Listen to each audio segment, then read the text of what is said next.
मैं लोहे और पत्थर से स्टील तो बनाता हूँ, पर दिल तो मेरा मोम का है।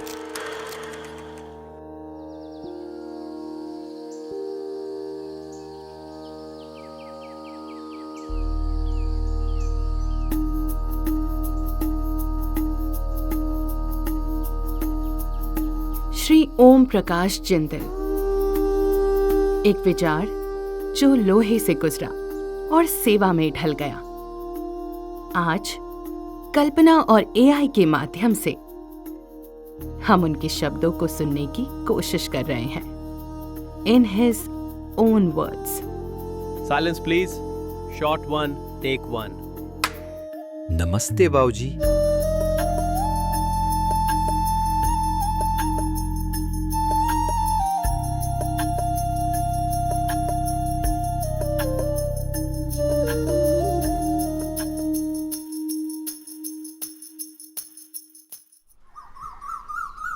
सात अगस्त 1930 हरियाणा के नलवा गांव में एक किसान परिवार में जन्मे ओम प्रकाश जिंदल।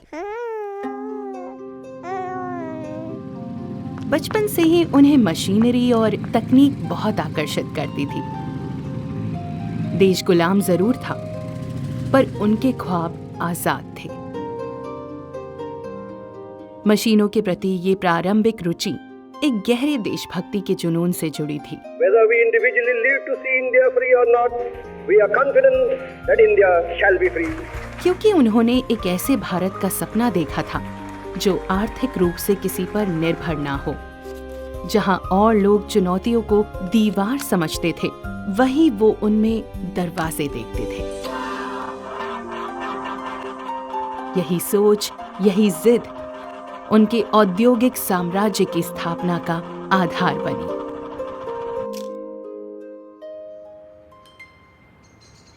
बाबूजी, हम में से कई लोग आपसे मिलने का सौभाग्य नहीं पा सके, लेकिन आज भी जेजीयू के हर कोने में आपकी विरासत महसूस होती है। क्या आप हमें अपनी कहानी सुनाएंगे? शुरुआत बहुत साधारण थी, लेकिन सपने बड़े थे। मैं एक किसान का बेटा हूँ और मुझे हमेशा लगा कि असली देशभक्त वो होता है जो मिट्टी से जुड़ा हो। यहीं से सोच ने आकार लिया और वहीं से मेरा सफ़र शुरू हुआ। सन 1952 एक साधारण बाल्टी निर्माण इकाई से शुरू हुआ एक असाधारण सफर। उसी वर्ष लिलुआ, कोलकाता में उन्होंने अपनी पहली स्टील पाइप फैक्ट्री खड़ी की, डिजाइन और मशीनरी स्वयं बनाकर।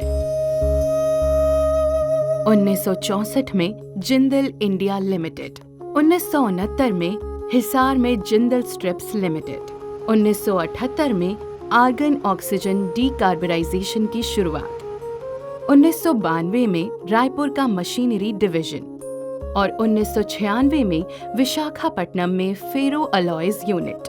हर प्रयास का लक्ष्य एक ही था, भारत को विदेशी तकनीक और उपकरणों की निर्भरता से मुक्त करना। ये यात्रा केवल एक उद्योगपति की नहीं थी, ये थी एक कर्मयोगी की, जो भारत प्रथम के मंत्र को जी रहा था।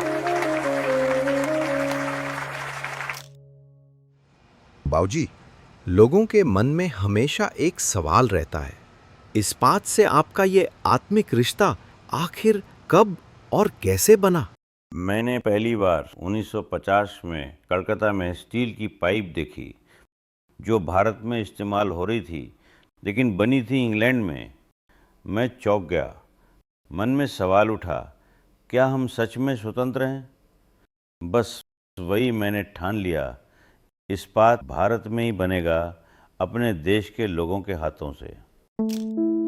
मशीनों से उनका रिश्ता इतना गहरा था कि लोग उन्हें बिना पढ़ा इंजीनियर कहते थे, क्योंकि वे मशीनों को महसूस करते थे, समझते थे। हर डिजाइन उन्होंने खुद गढ़ा, हर चुनौती को अवसर में बदला, लेकिन उनका असली कमाल था लोगों के लिए उनका समर्पण। पीपल फर्स्ट उनके लिए नारा नहीं, जीवन शैली थी। उनका दरवाजा हमेशा खुला रहता। कर्मचारियों को बेहतर वेतन, आवास और शिक्षा मिलती, क्योंकि वे उन्हें सिर्फ कर्मचारी नहीं, परिवार मानते थे।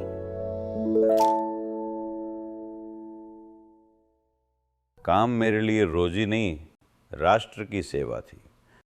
मैं मशीनों में सिर्फ उत्पादन नहीं, उन्नति का रास्ता देखता था और हर मजदूर की मेहनत में अपना सपना पलते हुए महसूस करता था।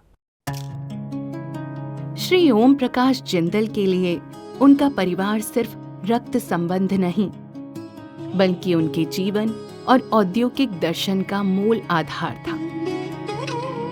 उनकी 9 संतानें हैं। 5 बेटियां सरोज, निर्मला, उर्मिला, सारिका और सीमा। 4 बेटे, सबसे बड़े पृथ्वीराज, फिर सज्जन, रतन और सबसे छोटे नवीन। हर संतान को उन्होंने स्वायत्तता दी और स्वयं एक मार्गदर्शक बनकर सदा पीछे खड़े रहे।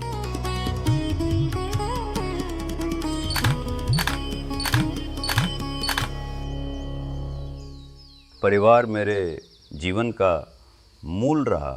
यहीं से मेरे विचारों को दिशा और मेरे सपनों को उड़ान मिली। सावित्री हमारे जीवन का केंद्र रही। उनका स्नेह और संतुलन ही हमारे परिवार की असली ताकत थी। हमने अपने बच्चों में ईमानदारी, समर्पण और एकता के संस्कार देने की कोशिश की। खुशी है कि उन्होंने अपने अपने तरीके से हमारे सपनों को जिया। आज भी हर दिवाली पर हमारे सभी बच्चे हिसार के घर में एक साथ इकट्ठा होते हैं।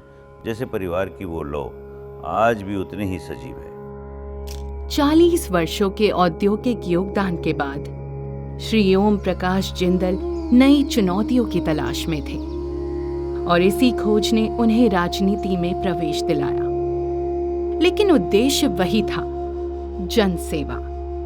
परिवार को चिंता थी कि उनका सीधा और सच्चा स्वभाव राजनीति में नहीं टिक पाएगा, पर उन्होंने वही सत्यनिष्ठा वहां भी निभाई। वे 1996 में सांसद बने और 10 मार्च 2005 को हरियाणा सरकार में बिजली मंत्री के रूप में शपथ ली। बिजली, पानी, सड़क ये सिर्फ सुविधाएं नहीं, आत्मसम्मान की बुनियाद हैं। मैं चाहता था कि विकास की सोच फैक्ट्री से बाहर भी पहुंचे। इसीलिए मैं विधानसभा में गया और फिर संसद में। मेरे लिए राजनीति सत्ता का विषय नहीं था, वो तो सेवा का दूसरा नाम था। और आज जब देखता हूँ कि नवीन ने विश्वविद्यालय में संविधान संग्रहालय की स्थापना की है, तो लगता है कि जो मूल्य हमने जिए वो अब अगली पीढ़ी तक पहुँच रहे हैं। ओम प्रकाश जिंदल शिक्षा के महत्व को गहराई से समझते थे। वे मानते थे कि शिक्षा सिर्फ डिग्री नहीं, जीवन बदलने की चाबी है।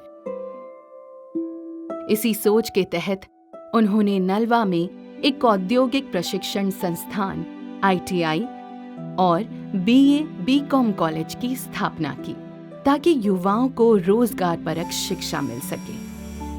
हिसार में उन्होंने विद्या देवी जिंदल स्कूल की नींव रखी, एक उत्कृष्ट शिक्षण संस्थान जिसे ब्रिटिश काउंसिल द्वारा अंतर्राष्ट्रीय स्कूल पुरस्कार से भी नवाजा गया।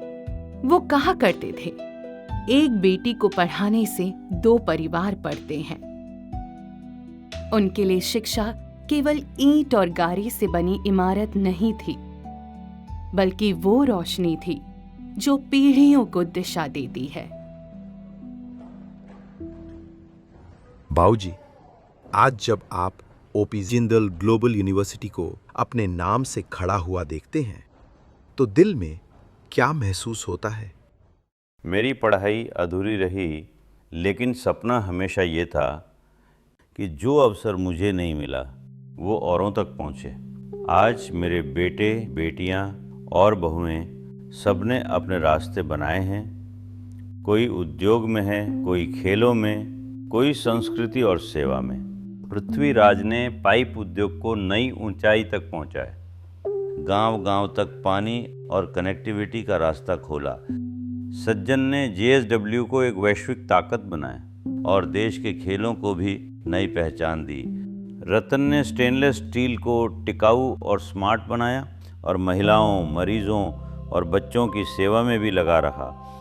मेरी बेटियां सरोज, निर्मला, उर्मिला, सारिका और सीमा और मेरी बहुएं आरती, संगीता, दीपिका और शालू हमारे परिवार की रीढ़ रही हैं।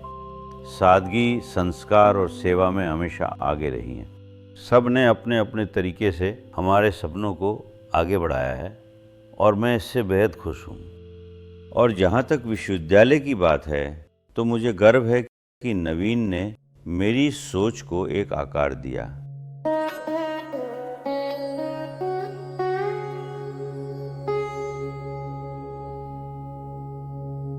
Bantu,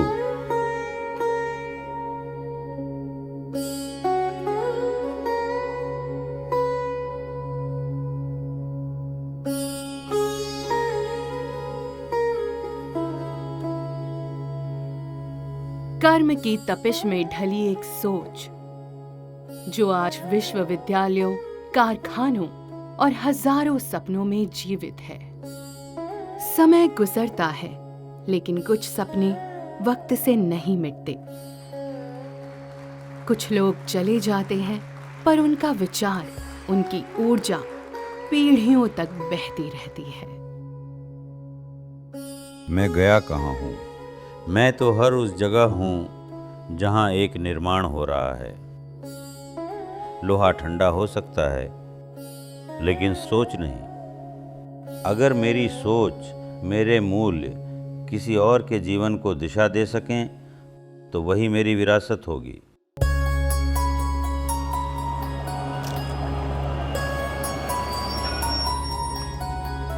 Sri O.P. Jindal was an extraordinary visionary who transformed India's industrial landscape, inspiring new aspirations and redefining the imagination of a rising nation.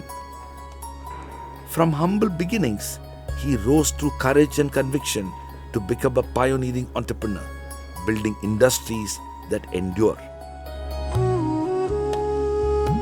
More than a man of steel, he was a man of compassion, vision, and service.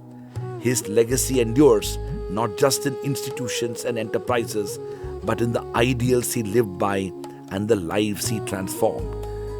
Today, that legacy lives and breathes through us. Every student, faculty member, and staff of O.P. Jindal Global University carries forward his dream. In honoring him, we commit ourselves to becoming the architects of the future he once imagined.